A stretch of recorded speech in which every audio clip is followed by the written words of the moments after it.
जय हिंद दोस्तों, स्वागत है आपका हमारे यूट्यूब चैनल ज्ञान सिविल सर्विसेज में। दोस्तों आज हम लोग पढ़ने वाले हैं 25 जून के करंट अफेयर के बारे में। दोस्तों यहाँ पे पहला दे रहा है, मूडीज ने भारत की जीडीपी वृद्धि दर को 9.6% जो है संशोधित कर दिया है। दोस्तों अगर हम बात करें इसके जीडीपी वृद्धि दर की, तो वृद्धि दर जो था दोस्तों वो अनुमान लगाया गया था 13.9% का, लेकिन इसमें संशोधन करके दोस्तों 9.6% कर दिया गया है, क्योंकि जब कोविड की दूसरी लहर जब आई हमारे देश में, तो अप्रैल और मई में जो है हमारे भारत की अर्थव्यवस्था को जो है कोविड 19 संक्रमण जो है उसकी वजह से काफ़ी प्रभावित हुआ है अर्थव्यवस्था हमारा। और उस वजह से दोस्तों इसका अनुमान जो है 13.9% से घट करके 9.6 पर आ गया है। और संशोधित किसने किया है? तो ये मूडीज ने किया है। किसने? मूडीज।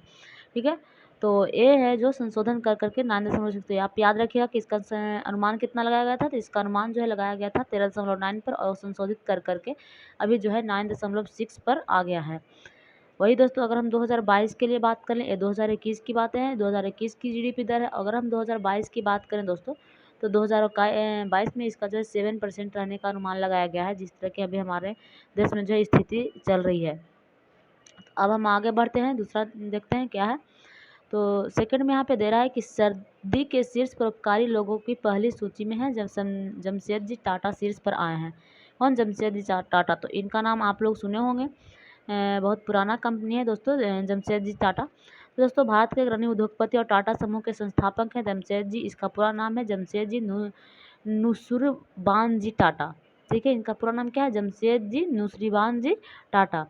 तो ये दोस्तों आए हैं शीर्ष पर। शीर्ष जो 50 देशों की सूची है उसमें दोस्तों सबसे, दुनिया के 50 देश में जो है सबसे ऊपर आए हैं ये जमशेदजी टाटा। ठीक है, और भी कई सारे लोग हैं। सेकंड नंबर पर अगर हम बात करें दोस्तों, तो बिल गेट्स जो हैं, बिल गेट्स का नाम आप लोग सुने होंगे। तो बिल गेट्स जो हैं हम आए हैं आपके जो है सेकंड नंबर पर आए हैं बिल गेट्स। क्या नाम है उनका? Bill Gates. और एक और हैं सेकंड नंबर पर, वो हैं दोस्तों मेलिंडा फ्रेंच गेट्स है एक। ठीक है, तो ये दोनों मिलकर के दोस्तों आए हैं सेकंड नंबर पर। ठीक है, और दोस्तों ये दान के मामले में परोपकारी लोग, यानी कि दान पुण्य के मामले में यहाँ पे कहा जा रहा है, तो जमशेदजी टाटा जो है बहुत आगे निकल चुके हैं, सबसे शीर्ष पर आ गए। अगर इनकी दान की बात करें तो 102.4 बिलियन डॉलर के, अमेरिकी डॉलर के बराबर इनका दान जो है अनुमान लगाया गया है कि इतना ये जो है दान किए हैं, इस वजह से इनका स्थान शीर्ष पर आया है। ओके, वही अगर हम बिल गेट्स की बात करें तो वो 74.6 अरब डॉलर जो है दान कर चुके हैं। कितना? 74.6 अमेरिकी डॉलर के बराबर जो है दान किए हैं। उसके बाद अगर हम तीसरे नंबर पर बात करें दोस्तों, तो हेनरी बेलकम है। तो हेनरी बेलकम जो है दोस्तों तीसरे नंबर पर आते हैं। क्या नाम है उनका? Henry welcome. और यह जो दोस्तों दान किए हैं 56 दशमलव कुछ करके ऐसे हैं, 50.7 या 9 ऐसे करके कुछ है, ये दान किए हैं हेनरी बेलकम। ठीक है, तो आप लोग इतने बातें याद रखिएगा। इसमें देश की अगर हम बात करें तो कुल 5 देश कौन कौन से देश हैं? जैसे भारत हो गया, भारत हो, और उसके बाद दोस्तों चीन हो जाएगा, चीन है। उसके बाद हमारा पुर्तगाल आता है, पुर्तगाल का भी यहाँ पे शामिल है इसमें। और एक स्विट्ज़रलैंड है दोस्तों, और दूसरा यूके है, और एक स्विट्ज़रलैंड है, स्विस। ठीक है, तो ये 5 देश जो है शामिल है इस परोपकारी लोगों की सूची में। ठीक है, अगर हम पांचों देश की दोस्तों मिलाकर के दान की बात करें तो वो जो है 832 आ जाता है। कितना? 832 बिलियन अमेरिकी डॉलर के बराबर होता है। आप लोगों को पता चल गया इतने बात, आप लोग याद रखिएगा इतनी बातें, ज़्यादा कुछ नहीं। जिस पर कौन है वो याद रखिएगा, जमशेदजी टाटा। और सेकंड नंबर पर अगर हम बात करें तो बिल गेट्स की बात करें तो वो सेकंड नंबर पर आए हैं। और अगर हम बात करें मेलिंडा फ्रेंच की, तो वो भी दूसरे नंबर पर हैं। दोस्तों जमशेदजी टाटा जो है भारतीय हैं। और इसमें कौन कौन से 5 देश हैं? तो भारत हो गया, अमेरिका नहीं है यहाँ पे, भारत हो गया, चीन हो गया, यूके है, स्विट्ज़रलैंड है, और एक और देश है पुर्तगाल। ठीक है दोस्तों, इसमें ये तो भारत के हैं एकमात्र जो है भारत के शामिल हैं 10 सूची में। और एक और भारत की अगर हम बात करें तो एक 12वें स्थान पर भी भारत के लोग आए हैं। उनका नाम है दोस्तों अजीम प्रेम जी। क्या नाम है? अजीम प्रेम जी उनका नाम है। तो इन ये जमशेदजी टाटा एक भारत के हैं। इसके अलावा अगर भारत की बात करें तो 12वें स्थान पर आए हैं। वो 10 में तो नहीं शामिल हो पाए हैं, लेकिन 12वें स्थान पर आए हैं दोस्तों प्रेम जी। ठीक है, अजीम प्रेम जी, उनका नाम है अजीम प्रेम जी। तो उनका स्थान 12वां है। ठीक है। वो दोस्तों ये अजीम प्रेम जी जो हैं विप्रो के अध्यक्ष रह चुके हैं, ठीक है, तो इनको आप याद रखिएगा। अब आगे चलते हैं। आगे यहाँ पे दे रहा है न्यूजीलैंड ने जीती पहली आईसीसी वर्ल्ड कप चैंपियन। और दोस्तों न्यूजीलैंड यहाँ पे देख रहे हैं ये जीत के जश्न मनाई जा रही है। तो न्यूजीलैंड ने क्या जीता, आईसीसी वर्ल्ड कप चैंपियन जो है जीत लिया है। दोस्तों इन्होंने न्यूजीलैंड जो है भारत को हरा करके चैंपियन जीता है। इसमें अगर बात करें तो न्यूजीलैंड सबसे आगे आ रहा है और 3 है यहाँ पे, और उसके बाद भारत आता है, ठीक है। इसके बाद दोस्तों ऑस्ट्रेलिया आएगा, ठीक है, उसके बाद ऑस्ट्रेलिया, भारत के बाद ऑस्ट्रेलिया 3rd नंबर पे आ जाता है, ठीक है। दोस्तों न्यूजीलैंड ने कुल मिलाकर के 149 रन जो है बनाया, उसके बाद 8 विकेट, कितना 8 विकेट और 149 रन, 8 विकेट 149 रन के साथ इन्होंने जीत हासिल की है, ठीक है। और दोस्तों अगर हम बात करें तो इनका आखिरी दिन खेला क्या गया था, तो आपको बता दें कि मैच जो है 5 दिन की होनी थी, कितना दिन का, 5 दिन की होनी थी, लेकिन दोस्तों इन्हें 6 दिन देखा गया, 6 दिन, क्योंकि आपको पता है कि हमारे देश में बारिश की स्थिति बनी हुई है सारे जगह पे।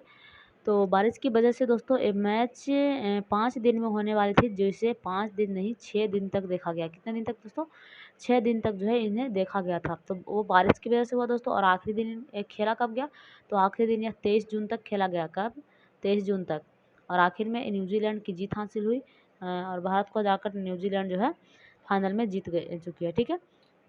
वहीं अगर हम प्लेयर ऑफ द मैच की बात करें तो वो नियुक्त किया गया है न्यूजीलैंड के खिलाड़ी हैं दोस्तों, काइन जेमिसन। क्या नाम है उनका, काइन जेमिसन। तो ये याद रखिएगा 2 चीज़, काइन जेमिसन इनको नियुक्त किया गया है प्लेयर ऑफ द मैच, ठीक है, जेमिसन इनका नाम है। तो इनको याद रखिएगा काइन जेमिसन को। एक और दोस्तों ये प्लेयर ऑफ द मैच हैं, एक और नियुक्त किया गया है प्लेयर ऑफ द सीरीज। तो 2 चीज़ नियुक्त किए जाते हैं। तो प्लेयर ऑफ द सीरीज वो भी न्यूजीलैंड के ही प्लेयर को नियुक्त किया गया है। उनका नाम क्या है दोस्तों, तो उनका नाम है केन विलियमसन, केन विलियमसन नाम है उनका, ठीक है। तो उनका नाम दोस्तों केन विलियमसन है। तो इतनी बात आप लोग याद रखिएगा कि मैं प्लेयर ऑफ द मैच किसे नियुक्त किया गया, तो काइन जेमिसन को, और प्लेयर ऑफ द सीरीज किसे नियुक्त किया गया, तो केन विलियमसन को ये नियुक्त किया गया। और दोनों कहाँ के खिलाड़ी हैं, तो दोनों न्यूजीलैंड के ही खिलाड़ी हैं, क्योंकि न्यूजीलैंड को जीत हासिल हुई है, तो उसी के अवसर पर उन्हें जो है मैं वहाँ के यहीं के खिलाड़ी को प्लेयर ऑफ द मैच और प्लेयर ऑफ द सीरीज दोनों नियुक्त किया जाएगा। अगर पहली टेस्ट चैंपियन की बात करें दोस्तों, तो इसकी शुरुआत कब हुई थी, इसकी शुरुआत जो है 2019 में हुई थी और जाकर ख़त्म होती है 2021 में। और आगे दोस्तों 2021 से 2023 तक जो है टेस्ट मैचें खेली जाएगी। और आपको बता दें कि शीर्ष पर जो है न्यूजीलैंड रहा, 2nd स्थान भारत को प्राप्त हुआ है और 3rd में ऑस्ट्रेलिया आई है, ठीक है। ये दोस्तों खेला कहाँ पे जा रहा था, तो एक खेला गया था दोस्तों इंग्लैंड में। कहाँ, इंग्लैंड में एक स्टेडियम है दोस्तों, एजेंस ब्राउन स्टेडियम। क्या है, एजेंस ब्राउन स्टेडियम। तो वहीं पे ये खेला गया था, ठीक है, खेला जा रहा था जिसका 23 जून का अंतिम दिन खेला गया। अब आगे बढ़ते हैं दोस्तों 4था नंबर पर। तो दोस्तों यहाँ पे कह रहा है कि गुजरात के मुख्यमंत्री विजय रूपाणी ने किया कृषि विविधीकरण योजना का लॉन्च। ये दोस्तों देख लीजिए, ये गुजरात के मुख्यमंत्री जी हैं कि विजय रूपाणी, क्या नाम है इनका, विजय रूपाणी। दोस्तों यहाँ पे एक जो है योजना लॉन्च किया गया है, उस योजना का नाम क्या है, तो कृषि विविधीकरण। तो आपको जैसे समझ में आ रहा होगा योजना के नाम से कृषि विविधीकरण, तो एक कृषि से संबंधित है।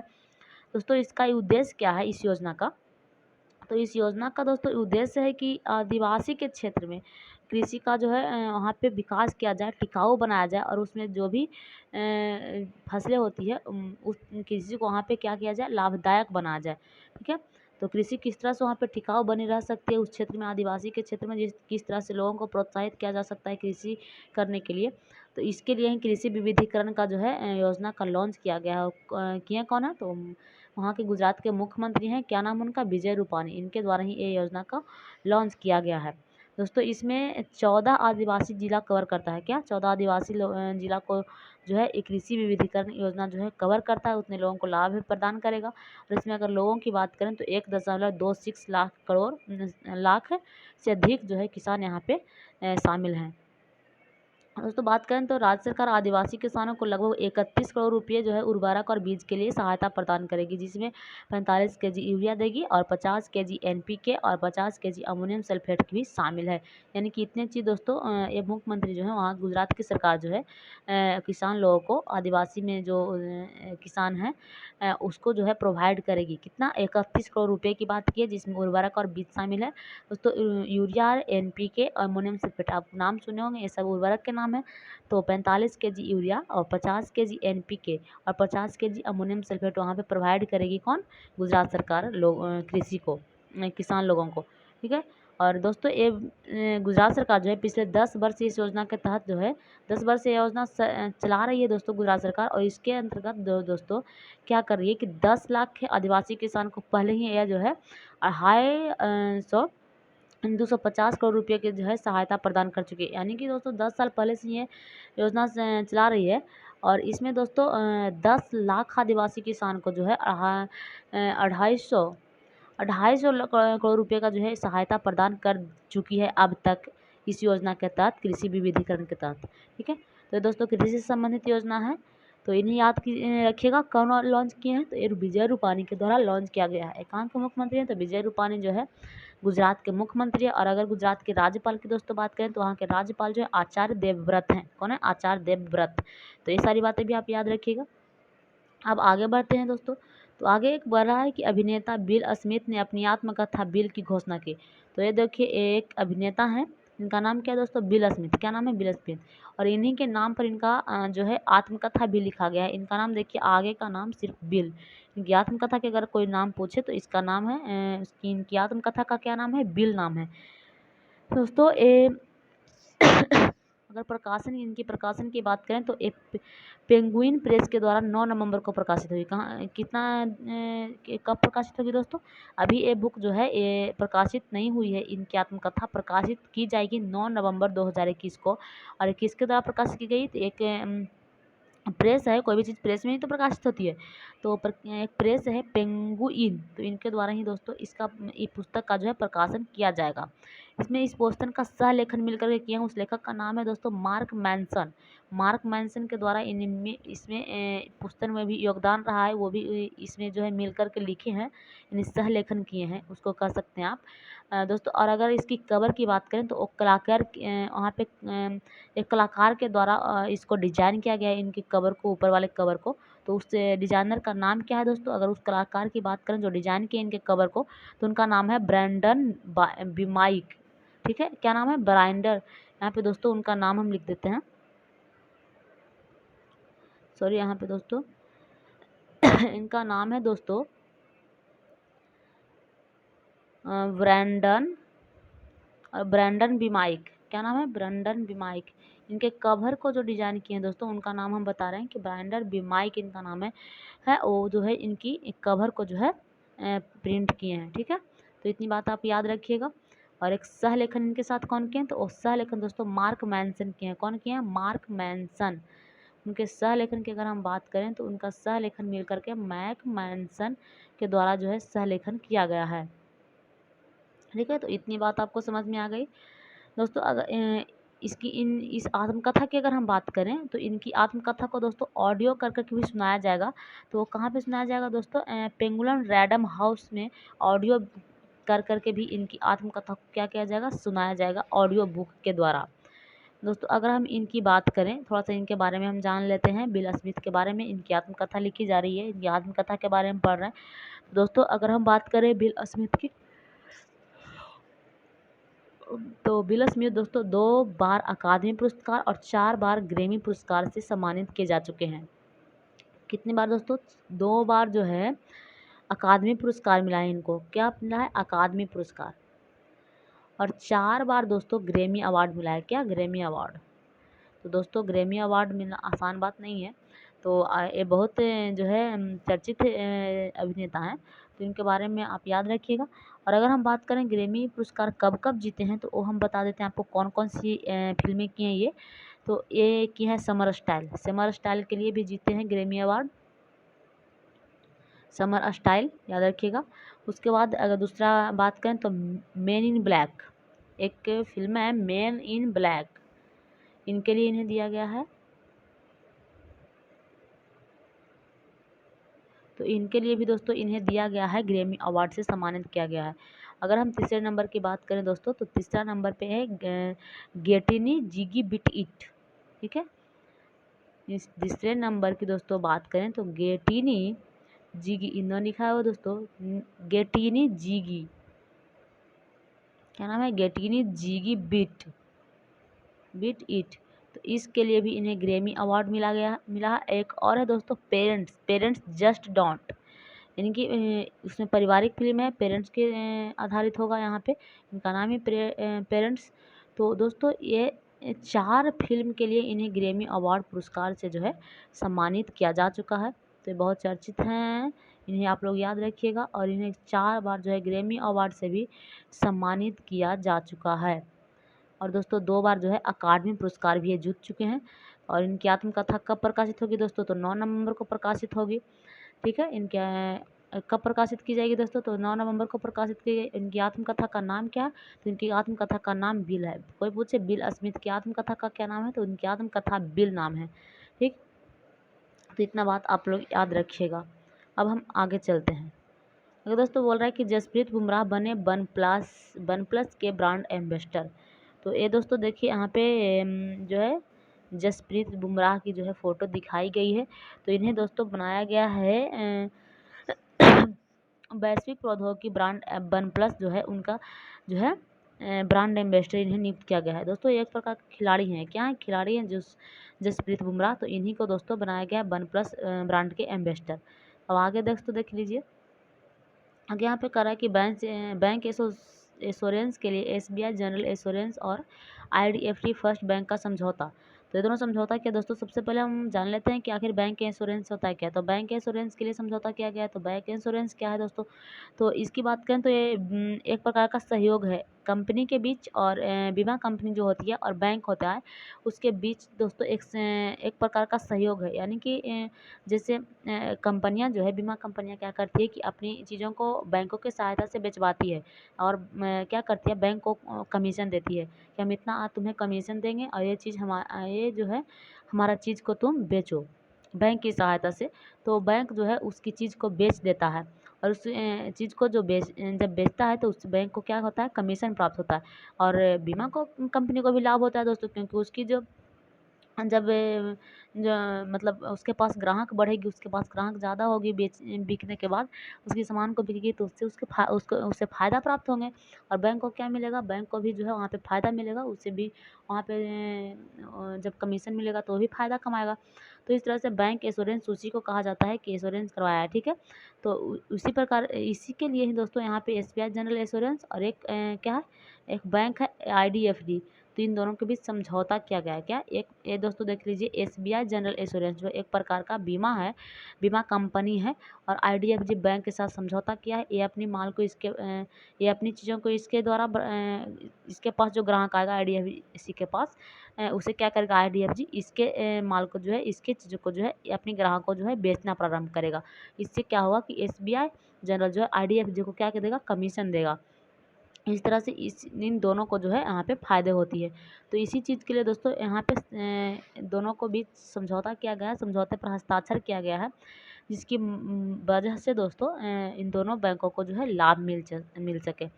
अगर हम वही आईडीएफसी की अगर हम बात कर लें दोस्तों, तो आईडीएफसी की स्थापना 2018 में किया गया था। कब किया गया था, 2018 में। और दोस्तों इसके मुख्यालय की अगर हम बात करें तो इसका मुख्यालय फ़िलहाल मुंबई में है। और इसकी अगर हम सीईओ की बात करें तो वर्तमान में इसके सीईओ जो हैं बी वैद्यनाथ हैं। कौन है, बी वैद्यनाथ। तो आप याद रखिएगा आईडीएफसी का वर्तमान में सीईओ कौन है, बी वैद्यनाथ। ठीक है, तो आप लोग इतनी बातें याद रखिएगा। इसका मुख्यालय कहाँ है दोस्तों, तो इसका मुख्यालय मुंबई में है, महाराष्ट्र में, और इसकी स्थापना 2018 में की गई थी। अगर हम वही यहाँ पे इस बीमा कंपनी एसबीआई जनरल की बात करें तो दोस्तों इसका मुख्यालय भी दोस्तों मुंबई में ही है। और इसके अगर हम सीईओ की बात करें वर्तमान में सीईओ, तो इसका वर्तमान में सीईओ जो है प्रकाश चंद्र हैं। क्या, कौन है, प्रकाश चंद्र। तो इतनी बात आप याद रखिएगा, प्रकाश चंद्र जो है इनके वर्तमान के सीईओ हैं। किसके? SBI जनरल इंश्योरेंस के। और अगर IDFC के CEO की बात करें तो वी वैद्यनाथन। ठीक है, याद रखिएगा इतनी बात आप लोग। आगे बढ़ते हैं। अगर दोस्तों बोल रहा है कि उड़ीसा के मुख्यमंत्री ने कोविड अनाथ बच्चों को किया शिक्षा और स्वास्थ्य के लिए आशीर्वाद का शुभारंभ। दोस्तों इसका मतलब क्या है? एक आशीर्वाद भी योजना की शुरुआत किया गया है, यानी आशीर्वाद बच्चे जिसके माता पिता जो है कोविड के कारण मतलब धरती छोड़ चुके हैं, अपनी प्राण त्याग चुके हैं, और बच्चा जो है अनाथ हो चुका है, तो उन्हें मदद के लिए, उन्हें शिक्षा प्रदान करने के लिए, स्वास्थ्य प्रदान करने के लिए एक योजना का प्रारंभ किए हैं। इसका नाम है आशीर्वाद। दोस्तों ये बच्चों का आशीर्वाद दे रहे हैं, इस प्रकार से आप इसके याद रखिए कि ये बच्चों को क्या कर रहे हैं? आशीर्वाद देंगे। ठीक है, तो बच्चों को शिक्षा प्राप्त करेंगे, स्वास्थ्य देंगे, तो इसके लिए एक योजना का शुभारंभ किया गया आशीर्वाद। और ये कहाँ के मुख्यमंत्री के द्वारा किया गया दोस्तों? तो ये उड़ीसा के मुख्यमंत्री के द्वारा किया गया है। उड़ीसा के मुख्यमंत्री फिलहाल हैं कौन दोस्तों? तो ये देख लीजिए, यही है उड़ीसा का फिलहाल मुख्यमंत्री, और इनका नाम है नवीन पटनायक। क्या नाम है? नवीन पटनायक। तो ये नवीन पटनायक जी हैं। इनका दोस्तों हम पूरी बात यहाँ पे लिख नहीं पाते हैं, तो आप लोग अगर सुनते हैं वीडियो तो सुन करके भी कुछ चीज़ लिखे, आपको आज आवाज़ क्लियर जाती है तो आप सुन करके भी कुछ चीज़ें जो है लिख लीजिए। दोस्तों करंट हमारे लिए बहुत इंपॉर्टेंट है, तो आप डेली का करंट कम से कम ज़्यादा क्वेश्चन नहीं रहता, 12-14 क्वेश्चन रहती हैं, तो आपको कम से कम इतनी चीज़ों के लिए थोड़ी सी मेहनत कर लीजिए, क्योंकि करंट के बगैर दोस्तों कोई भी एग्ज़ाम जो है वो नहीं है जो करंट नहीं पूछती है। तो आप थोड़ा सा करंट के लिए मेहनत कर दें, और बिना 2 घंटे करंट पे टाइम दिए करंट कंप्लीट होने वाली चीज़ नहीं है दोस्तों। ठीक है और सब्जेक्ट से काफ़ी अलग है दोस्तों। वहाँ के कौन है? पटनायक, नवीन पटनायक जो वहाँ के मुख्यमंत्री हैं उड़ीसा के। और वही दोस्तों आशीर्वाद योजना की जो है शुभारंभ किए हैं। किनके लिए? तो अनाथ बच्चों के लिए जिनकी माता पिता जो है कोविड के कारण मृत्यु के प्राप्त हो गए हैं। इसके तहत दोस्तों ये बच्चों को जो है 250 रुपये प्रति माह प्रदान करेंगे। कितना? 250 रुपये पर मंथ, यानी एक महीना में 250 रुपये जो है बैंक खाता में, बच्चों के बैंक खाता में जो है प्रदान की जाएगी। तो कौन कौन से बच्चे को दोस्तों? जिनकी माता पिता जो है 1 अप्रैल 2020 या उसके बाद जो है कोविड-19 के कारण जो है मृत्यु के प्राप्त हो चुके हैं, तो उसी के लिए यहाँ पे एक चीज़ लाया गया है। ठीक है, अब दोस्तों हम आगे बढ़ते हैं।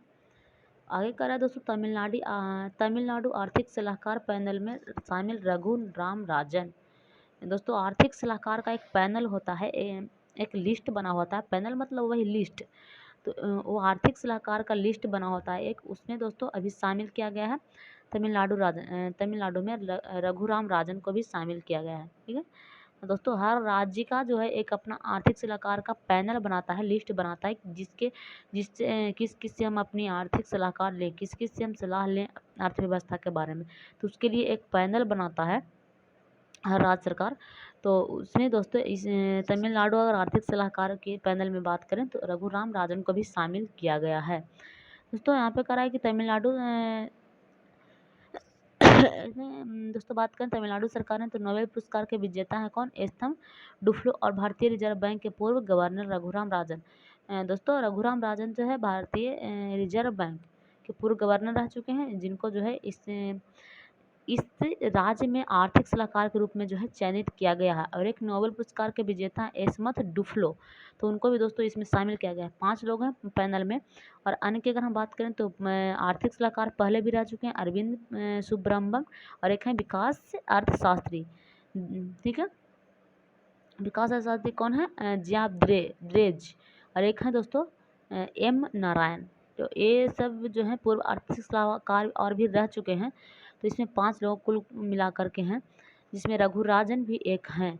और दोस्तों एक नोबेल पुरस्कार विजेता एस्थम डुफ्लो बता दिए, दूसरा में है रघुराम राजन। और अगर आगे बात करें तो अरविंद सुब्रह्मण्यम, और एक दोस्तों जियाद्रेज, और एक और है नारायण। तो इतनी बात दोस्तों याद रखिएगा कि इसमें 5 लोगों को जो है शामिल किया गया है। इसमें दोस्तों होता क्या है कि ये जो सलाहकार होते हैं वो सिफारिश करते हैं राज्य को कि अर्थव्यवस्था को पुनर्जीवित करें, और वहाँ पे सुनिश्चित करें कि आर्थिक विकास का लाभ जो है समाज के सभी वर्गों तक पहुँच सके। ऐसा नहीं हो कि अमीर वर्गों तक पहुँचे, गरीब में जो है पीछे जा ही ना सके। तो इसके लिए जो है दोस्तों इस सारे लोग जो है सिफारिश करते हैं, जिन्हें आर्थिक सलाहकार नियुक्त किया जाता है। ठीक है, आगे हम चलते हैं। यहाँ पे करा दोस्तों कि निकोल पसिनआन बने आर्मेनिया के प्रधानमंत्री। तो आर्मेनिया दोस्तों एक देश है, उसके प्रधानमंत्री नए नियुक्त किए गए हैं, उनका नाम है निकोल पसिन्यान। उनका नाम क्या है दोस्तों? निकोल पसिन्यान। तो ये दोस्तों बनाए गए आर्मेनिया के प्रधानमंत्री। आर्मेनिया दोस्तों एक देश है, उनका जो है प्रधानमंत्री नियुक्त किया गया। आर्मेनिया की राजधानी की अगर बात करें दोस्तों तो एरेनवे है, और इसकी मुद्रा की बात करें तो आर्मेनियाई दरम है। आर्मेनियाई दरम इनके मुद्रा का नाम है। अगर इसकी राजधानी की बात करें तो एरेनवन है इनकी राजधानी आर्मेनिया की। दोस्तों निकोलस पेसिन्यान की बात करें तो ये दोस्तों इनका वोट प्राप्त हुआ है 53.92% वोट के साथ ये जो है विजेता घोषित हुए हैं। और ये हराए हैं किसको दोस्तों? तो एक इसके प्रतिद्वंदी हैं दोस्तों नारगोना करावाक। ठीक है, नारगोना करके कुछ नाम है, नारगोना। ठीक है, नारगोना कवानाक करके कुछ नाम है उन्हें। दोस्तों नारगोना जो है वो पिछले क्या हुआ था कि पिछले एक सैन्य में हार गए थे, और उससे दोस्तों क्या हुआ था कि उनको दोषी ठहराया गया था और काफ़ी बेइज्जती भी उन्हें फील हुई थी। और वही दोस्तों नारगोना की बात करें तो नारगोना पिछले जो है 1998 से दोस्तों 2000 नहीं 1998 से 2008 तक दोस्तों वहाँ पे राष्ट्रपति रह चुके हैं। क्या रह चुके हैं? राष्ट्रपति रह चुके हैं। और उन्हीं को दोस्तों हरा चुके हैं निकेल पेनिसियान इस बार, और वो अपना जो है प्रधानमंत्री का पद हासिल किए हैं। जिनके प्रतिद्वंदी के भी दोस्तों काफ़ी जाने माने लोग हैं। दोस्तों 1998 से लेकर के 2008 तक राष्ट्रपति के पद पर बने रहना कोई आम बात नहीं है। तो इतने समय से राष्ट्रपति बने हुए थे नारगोना कराफान। ठीक है, कराबाक ऐसे करके कुछ नाम है उनका। तो उन्हें दोस्तों हरा चुके हैं ये निकोल पेनिसियान। ठीक है, प्रधानमंत्री के पद पर। अब आगे बढ़ते हैं दोस्तों, याद रखिएगा आर्मेनिया के नए प्रधानमंत्री का नाम निकोल पेनिसियान। अब हम आगे बढ़ते हैं दोस्तों, आगे करा कि हर्षवर्धन ने माई जॉर्ज and sorrows is the mother of the special child पुस्तक का विमोचन किया, यानी प्रकाशन किया है। तो एक पुस्तक का नाम है माई जॉर्ज एंड सोरोज। इस पुस्तक का विमोचन किसने किया है? तो हर्षवर्धन ने किया है। किसने किया दोस्तों? इसने हर्षवर्धन ने किया। और हर्षवर्धन अभी आपको पता होगा कि वो फिलहाल क्या है? केंद्रीय स्वास्थ्य मंत्री हैं। क्या है? केंद्रीय स्वास्थ्य मंत्री हैं फिलहाल हर्षवर्धन जी। तो इन्हीं वही जो है इस पुस्तक का क्या किए हैं? विमोचन किए हैं। और ये पुस्तक दोस्तों लिखा किसके द्वारा गया था? अगर इस पुस्तक की लिखने की बात करें दोस्तों तो उनका नाम है कृष्णा सेनानी। क्या नाम है? ये पुस्तक किसकी है दोस्तों? ये पुस्तक है कृष्णा सेनानी की। ठीक है, सॉरी सेनानी नहीं, कृष्णा सेनानी नहीं, सक्सेना की। तो पुस्तक है दोस्तों कृष्णा सक्सेना की। तो इसके द्वारा लिखा गया पुस्तक, और ये प्रकाशन किसके द्वारा किया गया? तो हर्षवर्धन के द्वारा किया गया, जो वर्तमान में केंद्रीय स्वास्थ्य मंत्री हैं। दोस्तों इसमें ये पुस्तक जो है माँ पर आधारित है। किस पर है? ये पुस्तक जो है दोस्तों माँ पर आधारित है। और इसमें एक माँ की बहादुरी क्या होती है, एक माँ की सहनशक्ति क्या होती है, उसका प्रतीक है। उसको इसमें दर्शाया गया है, बताया गया है कि एक माँ जो है किस तरह से जो है अपनी सहन शक्ति को विकसित करते हैं। उसके अंतर्गत इतनी सहन शक्ति कैसे विकसित हो जाती है, किस तरह की सहन शक्तियाँ होती है, और हर चीज़ में वो बहादुरी भरी लड़ाई लड़ती है, बहादुरी का काम करती है हर चीज़ में। तो उनकी बहादुरी और सहन शक्ति को ही दोस्तों इस पुस्तक में जो है दर्शाया गया है, एक माँ की बहादुरी को दर्शाया गया है। इस पुस्तक की दोस्तों अगर हम बात करें तो इसमें कई सुंदर तस्वीरें हैं, ब्लैक भी कुछ तस्वीरें हैं और कुछ वाइट तस्वीरें हैं, जो दिखाती है कि उस समय जो है घरेलू के संदर्भ में जो है कैसे कैसे जो है होता था, उसका वर्णन करता है उस चित्र के बारे में। तो इस पुस्तक में काफ़ी दोस्तों चित्रें हैं, तस्वीरें से ये तो पुस्तक बनाई गई है। काफ़ी तस्वीरों के साथ इस पुस्तक जो है बनाया गया है। तो इसको आप याद रखिएगा। क्या नाम है पुस्तक का? ये दोस्तों देख लीजिए, माँ पर आधारित। इसका माँ भी है माई जॉर्ज एंड सोरोज। ठीक, तो इस पुस्तक का ऐसे नाम है। और दोस्तों इसका प्रकाशन जो है हर्षवर्धन किए हैं, और ये दोस्तों लिखा गया है कृष्णा सक्सेना के द्वारा। कृष्णा सक्सेना की पुस्तक है, और इसका प्रकाशन जो है हर्षवर्धन के द्वारा किया गया है, जो वर्तमान में स्वास्थ्य मंत्री, आपको पता है। ये माँ पर पुस्तक आधारित है। किस पर आधारित है? माँ पर आधारित है। अब आगे बढ़ते हैं दोस्तों, आगे बढ़ रहा है 2021 में एनटीपीसी ने राष्ट्र निर्माताओं के बीच भारत के सर्वश्रेष्ठ नियोक्ता को मान्यता प्राप्त की है। तो दोस्तों इसे great place to work institute द्वारा लगातार 15वें बार कितनी बार दोस्तों? लगातार 15वां बार। इस बार कहाँ 15वां बार इस बार हो गया है। इससे पहले और भी 14 बार इससे मान्यता प्राप्त किया गया। ये जो है दोस्तों 15वां बार जो है मान्यता प्राप्त से है। इस बार दोस्तों इसके स्थान की बात करें तो 38 है इस बार स्थान।